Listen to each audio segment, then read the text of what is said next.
There's been another day of negotiations on Capitol Hill as Democrats huddle, negotiate, and wait to see if a major part of President Biden's agenda will come together, namely the bipartisan infrastructure package that was supposed to be voted on this week, as well as a larger social spending plan that's been the subject of intense negotiations.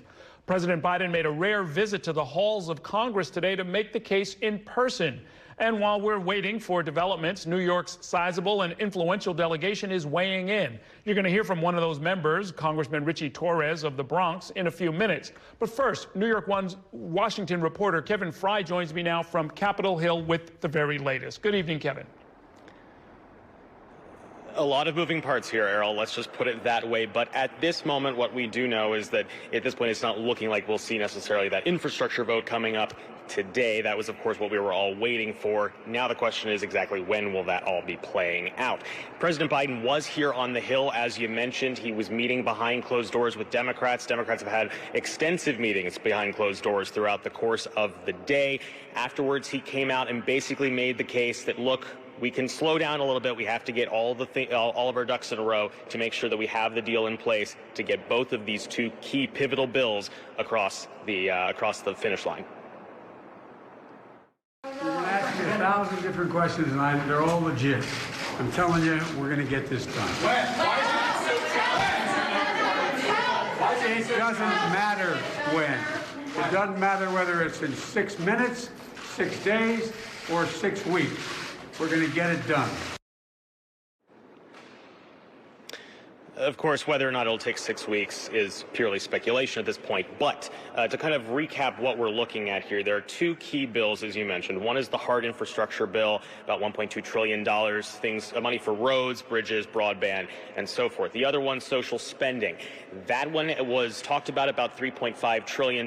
You saw a moderate Senate Democrat, Joe Manchin of West Virginia, proposing $1.5 trillion in response. That has been kind of the bargaining back and forth. What can they find as some form of perhaps middle ground? Now, I spoke with Congresswoman Alexandria Ocasio-Cortez, one of those pushing for that larger number, threatening to hold out her vote on the hard infrastructure bill if she couldn't get a vote on the social spending plan. Here's what she told me today about kind of their efforts on the progressive end to hold things up and keep the negotiation going. NYCHA is worth fighting for, that our everyday homeowners who experienced all of this flooding, they are worth fighting for. The childcare needs, the healthcare needs from our communities are worth fighting for.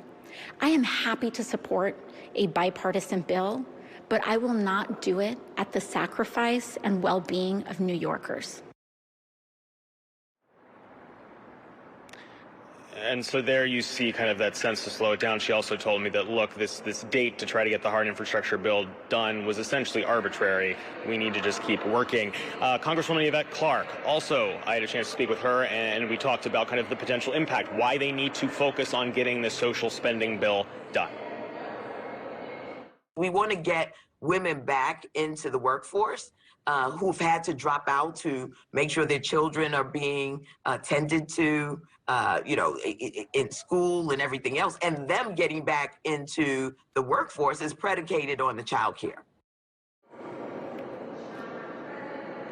And now there was one other lawmaker I had a chance to talk to on camera today, and that was Congressman Hakeem Jeffries, who is, of course, the one of the top congressional Democrats in the House. He's the chairman of the Democratic caucus. And I asked him, because he is often, even if he's not necessarily admitting this publicly, he is someone who is speculated as, could he one day be Speaker? Could he one day ascend the ranks? So I asked him about his leadership in this time of somewhat infighting we're seeing within the Democratic ranks.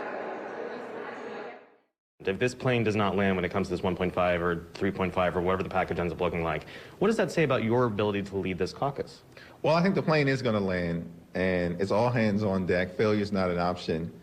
I've got great confidence in the leadership of President Biden, Leader Schumer, and Speaker Pelosi.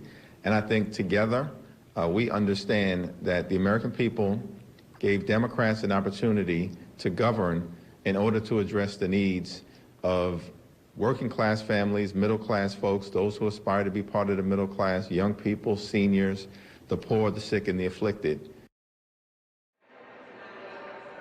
And so at the end of the day, at this point, Errol, one, you hear his optimism that things are going to get finished. Having Biden here certainly was somewhat of a rah-rah session to try to encourage unity in moving forward and unity in purpose among the Democrats. And now it's just a matter of watching these negotiations.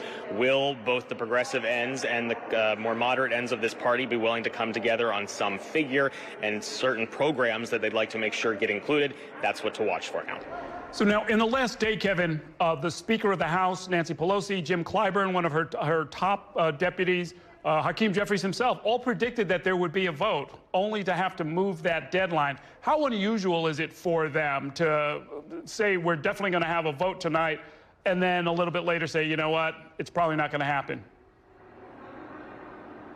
Well, I mean, it somewhat speaks to the influence and perhaps growing influence of those progressives within the House, that they are kind of willing to hold the line. There was questions of would they bend to the moderate needs to get Joe Manchin on board, since the Senate is split 50-50. And so Nancy Pelosi is going to have to respond to that. The Speaker is known for not bringing a bill to the floor if she doesn't have the votes. She knew she didn't have them yet. The progressives were holding off, and so the talks continue. This is a little bit of legislative mumbo-jumbo here, but they promised the moderates a vote on the infrastructure bill on September 30th. Well, they let September 30th carry into October 1st in terms of a legislative day. Yeah, we've seen that before, both in Washington and up in Albany, frankly. Thanks a lot, Kevin.